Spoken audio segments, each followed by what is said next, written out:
Alright, so this is the Fowler's adding machine. It's dated, it says patented July 14th, 1863. You can see it's about 4 inches by 2 inches. There's 6 rows with brass slider with 9 numbers. So this is units or ones, tens, hundreds, they're labeled, thousands, 10,000, 100,000, 1 through 9. And then on the bottom are 6 numbers for the answers. And you'd have a stylus. I'm using a toothpick.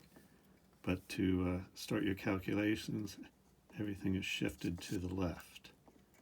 So you go to the left, make sure everything's set. All right. And the basic, let's say you wanted to add 1 plus 9. So here's the 9. Let's add 9 first.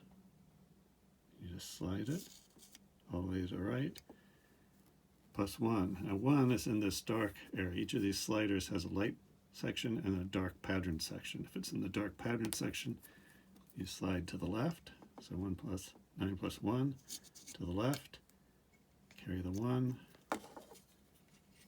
And the answer is 10. So now let's add 90. So here's the 10s. We're going to add 90. It doesn't go to the right. It's in the dark section there. So you slide to the left.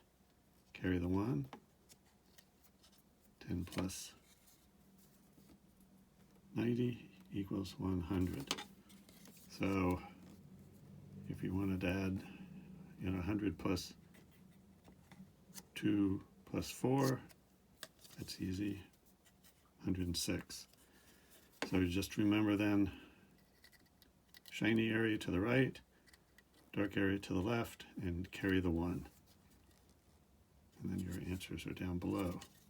But there you have it.